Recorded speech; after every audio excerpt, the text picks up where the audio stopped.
Madam ఇదే రామ్ గోపాల్ వర్మ గారి విషయం వచ్చింది కాబట్టి, సో చూసారు మ్యామ్ మీరు నేను ఇంక అడగడం నేను 1 వీక్ నుంచి మీరు చూస్తున్నారు. పోలీసెళ్ళడం అక్కడ ఏం లేదు. రామ్ గోపాల్ వర్మ గారు మళ్ళీ వీడియో తీసి పెట్టడం, మళ్ళీ మొన్న ప్రెస్ మీట్ పెట్టడం. హోల్ సినారియో చూసిన తర్వాత యాక్చువల్‌గా మీకు అసలు ఏమనిపించింది? నాకు నవ్వుతున్నారు. పెద్ద నవ్వు వచ్చింది. ఏంటంటే ఇదా రామ్ గోపాల్ వర్మ వెనకమాల దొల్లతనం. డొల్లతనం. ఇదా ఇంతేనా రామ్ గోపాల్ వర్మ అంటే ఇంతేనా? ఒక సామాన్య మానవుడు ఆ! ఇంటికి పోలీసులు వస్తే ఏమైంది చెప్పండి అని చెప్పి అడిగే రోజులు ఇవి. ధైర్యంగా పోలీస్ స్టేషన్కి వెళ్ళే రోజులు. ఎందుకంటే పాత రోజుల్లో లాగా 3rd డిగ్రీలు లాకప్ డెత్తులు లేవు ఇప్పుడు. పైగా ఇంత పేరు మోసిన వ్యక్తి మీద 3rd డిగ్రీ కానీ లాకప్ డెత్తులు కానీ ఉంటాయి అని అనుకోము. మరి ఎందుకు ఈయన వెళ్ళలేదు పోలీస్ స్టేషన్కి? ఇంత పిరికోడా? ఒక రిక్షావాడిని నీకు బెల్లు లేదు, నీకు లైట్ లేదు అంటే రిక్షావాడు వెళ్ళి పోలీస్ స్టేషన్ ముందుకెళ్ళి ఏంటి సార్ అని అడిగే రోజులు ఇవి. ఒక ఆటో వాడిని ఏదన్నా చలానా వేస్తే ఏంటి సార్ ఎందుకు వేశారు అని అడుగుతున్న పరిస్థితులు ఇవి. ఇలా ఇంత చైతన్యం ప్రజల్లో వచ్చిన తర్వాత అడగగలిగే న్యాయం ఉంటే గనక అడగగలిగే ధైర్యంలోకి ప్రజలు వచ్చిన తర్వాత అంటే అంత చైతన్యం వచ్చింది ప్రజల్లో. మరి నీకేం పోయే కాలం వచ్చింది? అసలు నీకు చైతన్యం ఉందా లేదా ఈ లెక్కన? అంటే పోలీస్ స్టేషన్కి వెళ్తే ఏం చేస్తారనుకున్నావు?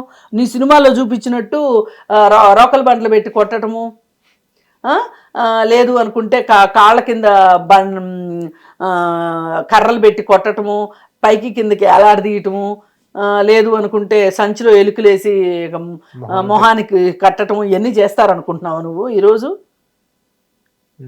పైగా నిన్నంత చెయ్యాలి అంటే మామూలు విషయమా? అవును. అంటే నోటీస్ ఇచ్చి పోలీస్ స్టేషన్కి తీసుకెళ్ళి ఇవన్నీ చేస్తారు అంటే నేను నమ్మను. విడిగా ఎవరైనా కక్ష కట్టి నిన్ను కిడ్నాప్ చేసి బాగా ఉతికారు అంటే నమ్ముతాను తప్పితే, వాళ్ళే 41 CRPC ఇచ్చి నోటీస్ ఇచ్చి పోలీస్ స్టేషన్కి రా విచారణకి అని పిలిచిన తర్వాత ఎంత మీడియా వస్తుంది నీకోసం? అలాంటిది నువ్వు లోపల నుంచి ఒంటి మీద దెబ్బలతోటి రక్తాలతోటి నువ్వు బయటకు వస్తే ఇంకేమైనా ఉంది ప్రభుత్వానికి? అంటే ప్రభుత్వం అంత పిచ్చి ప్రభుత్వం ఇది. అంటే రామ్ గోపాల్ వర్మ గారు అన్నారు నేను ముంబై షూటింగ్కి వెళ్ళాను అన్నట్టుగా అని చెప్తున్నారు. ఏం కాదు, నేను ఢిల్లీలోనే ఉన్నానని స్టేట్మెంట్ ఇచ్చాడుగా. అంటే ప్రెస్ మీట్లో షూటింగ్లో ఉన్నాను అంటే ఏ షూటింగ్లో ఉన్నారంటే మీకు ఎందుకు చెప్పాలన్నట్టుగా అని చెప్పారు. ఆయన అన్ని అడ్డదిడ్డంగా మాట్లాడతాడు, వంకర టింకర్గా మాట్లాడటం ఆయనకి వెనతో పెట్టిన విద్య. ఏదేమైనా రామ్ గోపాల్ వర్మ ఎంతటి మనిషో ఈ దెబ్బతోటి తేలిపోయింది. ఆయన పోలీసులు అంటే భయం ఆయనకి. సినిమాల్లో చూపించినంత ఈజీగా లేదు. నేను డాన్ని లేయిస్తే మనిషిని కాదు, ఇట్లాంటి మా కారు కోతలు చాలా కూసాడు ఇప్పటిదాకా. అవన్నీ ఏమైపోయినాయి ఇప్పుడు? నేను అసలు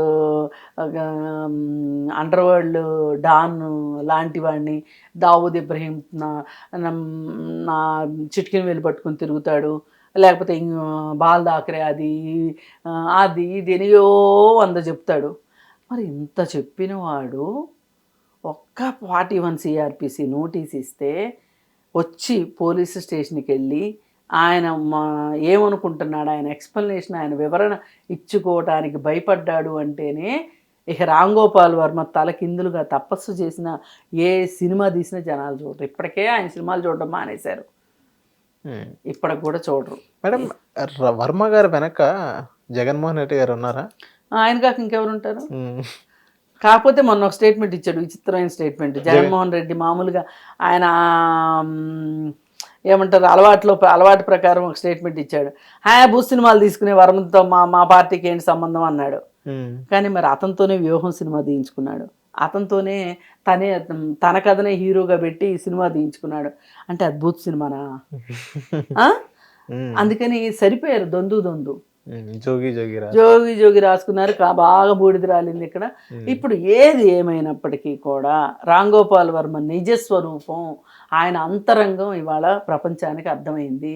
ఇన్నాళ్ళు డూమ్ అని మాట్లాడిన రామ్ గోపాల్ వర్మ ఒక్క పోలీస్ స్టేషన్కి వెళ్ళి, పైగా అతను ఇలా చేయడం వెనకమాల ఉన్న అతని మానసిక పరిస్థితి ఏంటి అంటే, చూడండి పోలీసులు నా కోసం వచ్చారు, నన్ను పట్టుకోలేకపోయారు.